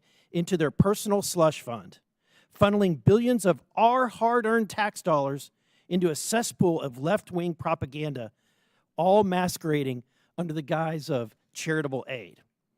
And what did we get for it? Not stronger allies, not safer borders, and hardly a dime's worth for the American interest. No, we got absurdity for it. Taxpayer cash bankrolling climate activism, DEI, that are frequently at odds with the values and the needs of the countries that we're supposedly aiding. This isn't aid. It's a shakedown of our taxpayers, courtesy of the left-wing bureaucracy working with dark money networks that Mr. O'Neill described so eloquently earlier. Now, I have a question for Mr. Roman. As DOJ has recently brought to the forefront, U.S.A.I.D. has often used American tax dollars to push leftist ideology abroad. One of these areas is exporting radical renewable energy agenda, which I believe is not only not in the best interest of the U.S., but it's also detrimental to the very countries that the aid is supposed to be helping, subsidized by anti-competitive energy policy. Can you touch on the impact that this policy has? Without being a meteorologist or climatologist or geologist, I can't necessarily speak about energy, but I can speak more largely about the sponsorship of agendas which are anathema to American interests abroad. Specifically in the report that we published about 3 weeks ago, we were finding that there were special interests who would come to U.S.A.I.D. contract officers, they would make recommendations, and it was basically the granting like a political commissar in the Soviet Union would do to his favorite unit, rather than looking at what was actually good for the United States. Thank you. Mr. Pimarack, it was once quoted by Samantha Power. She declared that U.S.A.I.D. is a climate agency. And so DOGE recently canceled 10 climate and clean energy programs, including a nearly $85 million award aimed at increasing clean energy in Africa. Also, a $18.7 million program for electric vehicles to be adopted in Nepal. My question to you is U.S.A.I.D. a climate agency? They wasted a lot of money on it. I can't think of any other agenda that has caused as much poverty and hunger as the climate agenda. For example, the higher energy costs hits the poor the hardest. For poor farmers in Africa that have to rely on natural gas-based fertilizers, it became too expensive, so crop yields just plummeted. And these countries at the same time were prevented from developing their own fossil fuel industries in which they could generate the income to finance their own social services. Thank you. And my last question has to do with the promotion of values outside of, the values of the United States and Western culture. As a member of Congress, I've had diplomats from other countries come meet with me in my office and beg us to stop using the aid that we're sending to their country as a leverage point to force them into doing things that their countries find abhorrent. One of those is the promotion of abortion. U.S.A.I.D. is being used to push ideologies, including abortion ideology, across the globe. In fact, during the Biden administration, one of his first actions was to sign a memorandum reinstituting the foreign aid to abortion programs. But Mr. O'Neill, that jeopardized the same funding that was supposed to be helping people with AIDS. Yeah, we've seen throughout the Biden administration the impact of these far-left organizations propped up by the left's dark money network, pushing a host of causes, particularly on abortion. I have a big chapter talking about the prosecution of pro-life protesters. Thank you. I yield back. I now recognize the gentlelady from Texas, Ms. Crockett, for 5 minutes. Thank you, Madam Chair. I just want to see if we can level set, because I don't know if people truly understand the point of U.S.A.I.D. First of all, can I just ask you really quickly, each of you, yes or no, do you believe that soft power matters? Yes or no, Mr. Unger? Yes. Yes. Yes. Absolutely. Okay, so for the American people, because I don't know that there's been a conversation about soft power, but soft power is basically our way of building diplomacy around the world. And so how we build that diplomacy probably looks different in every different administration. But the issue that I have right now is that some would argue that we've taken a butcher knife where we need a scalpel, or others would just say that we are throwing out the baby with the bathwater. But either way, we are not accomplishing our goal, because as it's been laid out, we have people that have gone hungry, we have people that have died. So let me try to make sure that people understand what it is that soft power is, which is building diplomacy. The next part of that I want you to understand, those of you that are watching, is that as members of Congress, we do have congressional oversight to the extent that we actually travel the world. We go, we sit down with world leaders, we talk to them about the programs that we have, we talk to them about trade.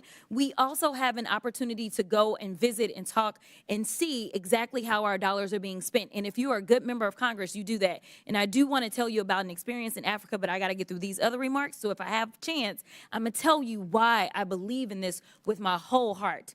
We all know that my Republican colleagues have a weird fetish with dictators or wannabe dictators. So it should not come as a surprise that they're here attacking global democracy programs. For 6 decades, U.S.A.I.D has been vital in reducing global poverty and hunger, helping to resolve health threats like the Ebola outbreak, which reached Dallas, where I represent, in 2014, and countering regional threats from Russia and China. Not only is pro-Putin President Trump threatening economic warfare against our closest allies and partners, he's blaming Ukraine for Russia's invasion, threatening military force against Greenland, and starting tariff wars with Canada and Mexico. He's also defying a court order to release billions of dollars in U.S. foreign aid. This committee should be providing oversight of the executive branch's illegal impoundment of federal funds. But we're here today so that the chairwoman can peddle new conspiracy theories about U.S. foreign aid. The dismantling of U.S.A.I.D is just another part of the Republicans' chaotic foreign policy and pro-dictator agenda. Republicans are turning their backs on American farmers who provide nearly half of U.S.A.I.D's global food assistance. I'm going to stop here really quickly, because I think what happens is that when the American people hear that we're sending out money, they believe that we're just dropping bags of money places. And that's not what we do. But let me tell you, China does. China does. Because I've sat down and I've talked to people, and one of the reasons that we are behind China is because they have argued that there is no red tape. And China is like gangsters. Like, think about the biggest, baddest guy offering you money when you want it, like a loan shark, right? And then when they come back to get their money, they want your firstborn, your secondborn, and everybody else. That is who China is. But a lot of people that are desperate for money, they go for that, because in America, we're going to say, no, no, no. We're going to take care of our farmers. We're going to make sure that our farmers are the ones that are giving you the food. We're going to make sure that if you want arms, those arms are going to come from us. So I want people to understand we don't just go with black bags and drop off bags of money like that. It's not that simple. But I want to get to a couple of questions because I know I'm running out of time. Mr. Unger, the chairwoman stated that, quote, the federal government has been sending billions after billions of dollars to push left-wing ideology, fund radical extremist groups, and usurp the will of the people abroad and here at home. Is saving 20 million lives through the president's emergency plan for AIDS relief, or PEPFAR, part of some left-wing ideology? Yes or no? No, in fact, Okay, I gotta PEPFAR go. was created by Republicans. It was created by Republicans. Thank you for that fact. In fact, it was a Bush, a Texan. What about eradicating polio in nearly every country and cutting malaria deaths in half? No. Okay. So here's the other thing, and I don't know if anybody knows the answers to this question. We have been talking about U.S.A.I.D and trying to pretend like it's the devil, but when we look at the numbers, is it 50% of our budget that goes to U.S.A.I.D, Mr. Unger? Yes or no? The money that goes to AID is less than 1 cent if all of the federal budget is $1. Thank you. It is less than 1% of our budget. So we are focusing on less than 1% instead of the other 99%. I need the American people to wake up and recognize and start asking questions about these other areas, such as The where gentlelady's line time of has this is money. expired. I now recognize the gentleman from Georgia, Mr. Jack, for 5 minutes. Chairwoman, I wanted to ask for unanimous consent to enter an article into the record from this morning. It is an article from the Washington Post this morning titled, Judge Orders Trump Administration to Pay Millions in U.S.A.I.D Funds that the UN World Food Program is owed more than $820 million in funds, from just this morning. Without objection, so ordered. Mr. Jack? Well, thank you, Madam Chairwoman, and I want to commend you for holding hearings, trying to ensure that the taxpayer dollars is held accountable. Our last hearing, I just want to note for the record, we discussed the $2.7 trillion over the last 20 years that has been distributed through improper payments and wasted, taxpayer dollars wasted over the last 20 years, $2.7 trillion. And one of the things I want to talk about today are some of the general waste, fraud, and abuse we've seen within the U.S.A.I.D program. So if I could start with Mr. Primarak, what was U.S.A.I.D's original mission and mandate, and how has the agency strayed from those initial priorities from your perspective? It was started in the 1960s to combat Soviet imperialism, communist imperialism, and it did a good job. It responded to a lot of natural disasters, did a good job, helped to integrate former Warsaw Pact countries. as allies of the United States, did a good job during the Clinton administration, but especially afterwards in the Obama administration, and it went full scale under the Biden administration, started pushing a social reengineering agenda. And if I can speak to that for a moment, what would you say are the main deficiencies in USAID's vetting and oversight process that has led to this waste, fraud, and abuse? It's an aid industrial complex that refuses to have accountability and oversight. And Mr. Roman, if I could ask you just to expand upon that. Sure. I'll give you an example of the Together Project in civic space. Islamist organizations which work with designated terror organizations in different Middle Eastern countries and territories came under attack by our organization, the Middle East Forum, back in 2017. They put together a lobby which acted as an umbrella to go to Congress to say, ignore that organization that's exposing public data about money going to radical organizations. They're so-called, quote-unquote, Islamophobic. So by using politically charged language, they try to cover up their associations with terror organizations. Then they went back to USAID, said, look, Congress is going to fund us now because we lobbied for successful bills, and they got more money. And what steps would you say, Mr. Roman, are needed to be taken to ensure grant recipients follow the rules and cooperate with the policies in place? I think there's a gap in vetting and enforcement, allowing funds to move both directly and indirectly to extremist-linked groups. You have to have a pipeline where all the money that's coming out of U.S. government coffers is traceable exactly to which organization and subgrantee it goes to. And then once, if you have $1 touch one individual or that organization has to report back to be compared against U.S. vetting databases before a check is cut to them. And if I could ask the same question to you, Mr. Primerack, what are some steps we could take to ensure the grant recipients don't evade some of the requirements needed? I think we need to have a consolidated website where every single award and sub-award is on there, where not only members of Congress can look at it, but the American people who fund this can go through it. And that's the kind of transparency and accountability that's going to force folks to be careful what they do. And if I can just ask, we'll go back to Mr. Roman. I really appreciated that example.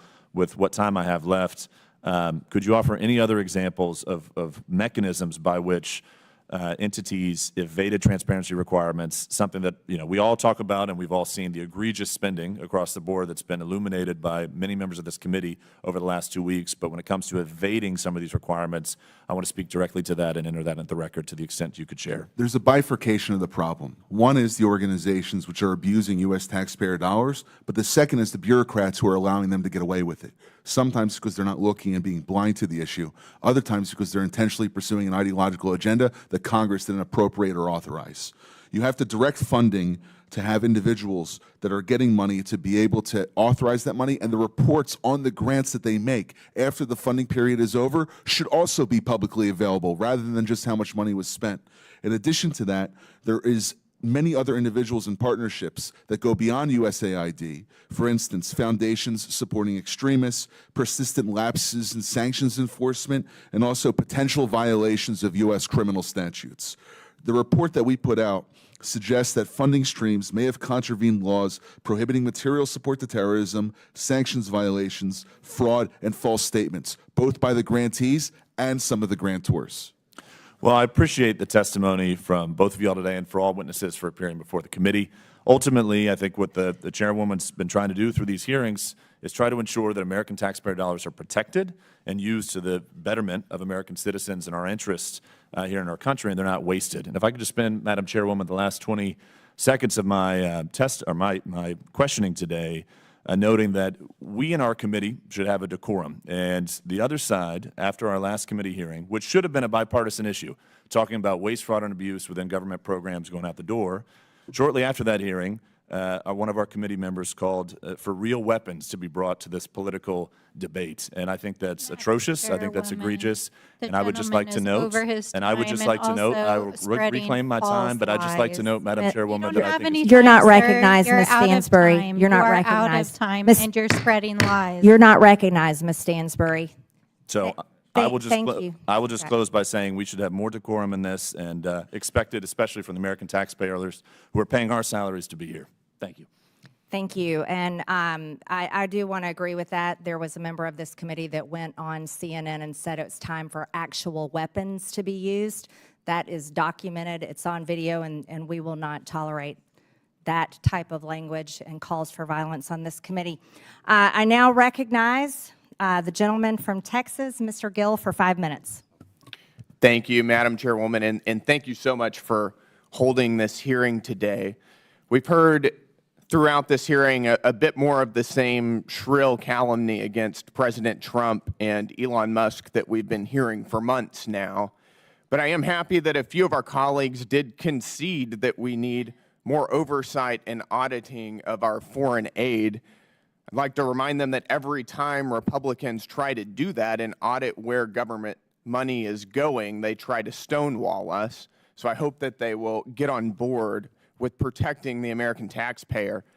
I think as it relates to foreign aid, to the extent that we do engage in foreign aid, it of course should advance American strategic geopolitical interests, our commercial interests, and of course should help ameliorate major humanitarian crises. But it ought to be rooted in realism, which is a recognition that we have strategic interests abroad that we ought to advance. And it ought to be rooted in a rational conception of the way the world actually is and not the way some leftist secular bureaucrat at U.S.A.I.D. believes the world should be. I think that forcing transgenderism and novel sexual fetishes on more traditional cultures does not advance American interests. It alienates the United States on the world stage. We've also seen U.S.A.I.D. money going to oppose many of our allies abroad. Madam Chair gave a few examples, and I'll give a few more here. We've seen U.S.A.I.D. money funding efforts to influence elections in India against Prime Minister Modi. We've seen our ally Hungarian Prime Minister Viktor Orban accusing U.S.A.I.D. of funding left-wing media outlets that are opposing him. We've seen U.S.A.I.D. give $12.5 million just last year to the American Near East Refugee Agency, whose staff openly called for violence against Jews. The Refugee Agency also funded projects of the Unlimited Friends Association, which is a proxy organization for Hamas. This is not advancing our strategic interests abroad, and these are not promoting American values. Mr. Unger, I've got a couple questions for you. You've mentioned U.S.A.I.D. as representing American ideas in action. Is that right? Yes. Do you believe that spending over $3 million for being LGBTQ in the Caribbean is a reflection of American ideas in action? I believe that the programs that are focused on global health just and yes or food no security, is fine. Yes or no will the suffice. programs that in global health and food security and economic growth are absolutely I'm not. in the interest I'm of talking about being LGBTQ in the Caribbean. Is that a reflection of American values? Yes or no? I believe the programs that you're referring to are a reflection of I'll human take rights. that as a yes. What about spending $70,000 for the production of a DEI musical in Ireland? Is that a reflection of American ideas in action? Yes or no? Yes. Yes. Okay, great. Do you think that spending $2 million for sex changes and LGBTQ activism in Guatemala is a reflection of American values? The information that you are using is Yes so or no? faulty that it doesn't It's even a yes or no describe question. to USAID It's projects. No, that is a direct description of what we're spending our tax dollars. Do you think that sex that- changes and LGBTQ activism in that what you're- Guatemala is that coming is an from accurate Doge? reflection of American values abroad? Is It's a that yes or data no coming question. from Doge? Is that a yes or a no? What I want to understand this is the a data yes or coming no from question. Doge? Because they counted the same I'll take that USAID as- program three You're not going times. to filibuster. Reclaiming my time here. We'll go to another one. How about $1.5 million to promote job opportunities for LGBTQ individuals in Serbia? Is that a reflection of American values? Providing job opportunities for allies around the world is absolutely in the interest of the American people. Well, I would like to maybe challenge you if you really believe in promoting DEI. I've got about 20 seconds left. Then, in giving jobs to somebody based on their minority status or the color of their skin or their sexual proclivities, you might want to consider stepping down from your job and giving it to somebody who has more minority points than you do. Well, if that were what With that, I DEI is yield. about, My time maybe is I would, over. but it's I'm not what yielding. it's about. I now recognize the gentleman from Texas, Mr. Fallon, for 5 minutes. Thank you, Madam Chair, and my colleague from Texas did a very good job. Listen, the sky is falling. We hear it now, and not just in the DOGE subcommittee, but we hear it in oversight from our friends across the aisle. The sky's falling. The world's going to end. People are going to die. And then when they say Elon Musk's name, it's never Elon Musk. It's Elon Musk. Reckless gutting of the federal workforce and this hyperbolic fear-mongering is brought to you by the American left. And why, I ask, and so many others, the DOGE committee Dems are using this, quite frankly, sloppy, lazy, wildly inaccurate, and really boring rhetoric. Because this administration and this president is finally acting boldly, because so many administrations in the past haven't. They're acting boldly and courageously to ensure, wait for it, that the American taxpayers' dollars fund federal workers that work. I know that may be a radical concept to some. Now, let's set the record straight as well. Secretary Rubio has made it sure. He'd issued a blanket waiver for any life-saving aid. I think it's $72 billion that we're spending. Is U.S.A.I.D. the perfect vehicle for this aid? Of course not. We found that it isn't. And we also recognize that China has that Belt and Road Initiative, and they're licking their chops. And if we took that $72 billion out, they're going to fill that vacuum. So that's just hyperbolic nonsense that we do not recognize that there's a role to play for the United States in the federal aid space. But what we want to expose is $164 million going to radical organizations, $122 million of it to organizations that have aligned or at least tied to terrorists. So, Mr. Premarak, putting aside the massive issues of handing money over to terrorists and such, can you speak to other ways that our foreign aid has actually hurt United States efforts and interests to counter the malign influences, let's say, of the Chinese Communist Party? Our aid has created an international aid dependency. It's become international welfare. We need to put terms on these programs. The whole point of this is to help strengthen countries economically, politically, and become strong allies. We don't do that when we celebrate 30, 40, 50 years in a place. That means we are failing. The point of our jobs is to work ourselves out of a job. If we do that, if we focus more on trade, if we focus more on investment, we're going to create the kind of allies in the developing world that will make us stronger in combating the China challenge. So you're talking about self-sufficiency, it sounds like. You're talking about taking a developing nation and helping it develop. And that's what they want. One of the countries that come to mind, for instance, that had a successful journey over the last 60 years is like a Singapore. They don't need foreign financial aid from the United States. They're a wealthy city-state now, are they not? Yeah, countries like South Korea, Taiwan, and other places have benefited. Look at them now. Wild successes. Okay, so also, Mr. President, while I got you, do you know of if U.S.A.I.D. sent any funding toward lab research in Wuhan, China? Just what I've seen in the newspapers. Yeah, clearly we shouldn't be sending our foreign aid to China when they're our greatest adversary. Mr. Unger, thank you for being here. Just to follow up on some of the things that Mr. Gill was asking you, $2 million, and this is a source. This is from the Federal Award Identification Numbers, so this clearly happened on the USspending.gov website. $2 million to, quote, activity to strengthen trans-led organizations to deliver transgender surgeries. Do you think that's a good use of taxpayer money? I defer to Congress, sir. If Congress appropriated the money and was what I notified asked. about the program, Mr. then Unger, I do you believe think it's in the interest of the American people. Do you think it's a good people. use of taxpayer money? I believe it's a good use of taxpayer money for Congress That is to very appropriate telling. funds. Thank you. I yield back to the chair. Thank you. Thank you. In closing, I want to thank our witnesses once again for their testimony today. And Chairman Comer was going to be here but got tied up.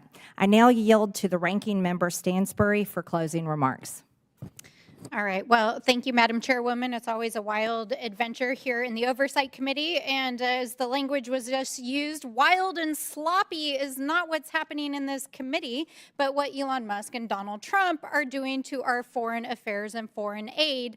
And in fact, if my friends across the aisle would like to understand the real world impacts of the tens of thousands of Americans who've been laid off and the people who are suffering around the world, go home and talk to your own constituents, because we know they're coming to your town halls, and we know that behind closed doors, you are calling the president and you are calling secretaries and telling them that your constituents are upset and that you don't support what they're doing. So I do not appreciate you all sitting here pretending like this is not what you support, okay? So let's talk a little bit about the gutting of foreign aid and global realignment that's happening under Trump. They're dismantling this agency. They're withholding funds. They're firing tens of thousands of U.S.A.I.D staff. They're hacking federal data systems. They're stranding aid workers across the world. International food aid is rotting in ports. American farmers have lost millions of dollars in income.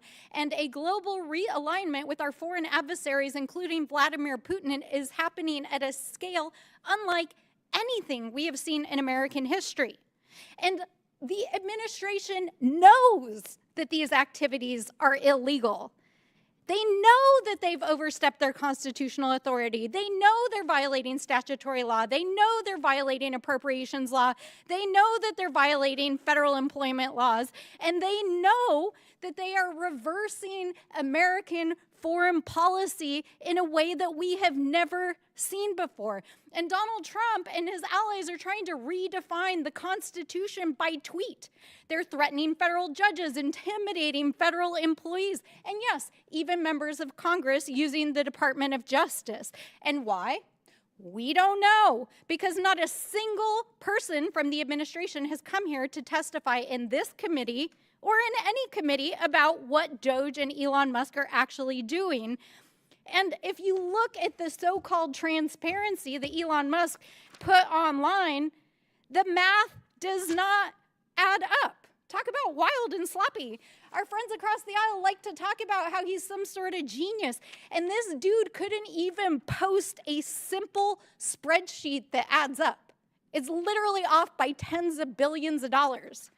You guys, that's wild. I mean, like, literally, that's wild. But in spite of this, our friends across the aisle are acting like everything's normal. And yesterday, last night, they passed a budget resolution that not only is going to gut Medicaid and Medicare, but is going to make these cuts and federal firing permanent, even though they know it is making America less safe. And in the meantime, Elon Musk is actually awarding himself additional federal contracts. In fact, yesterday it was reported that he gave himself the FAA contract for communications.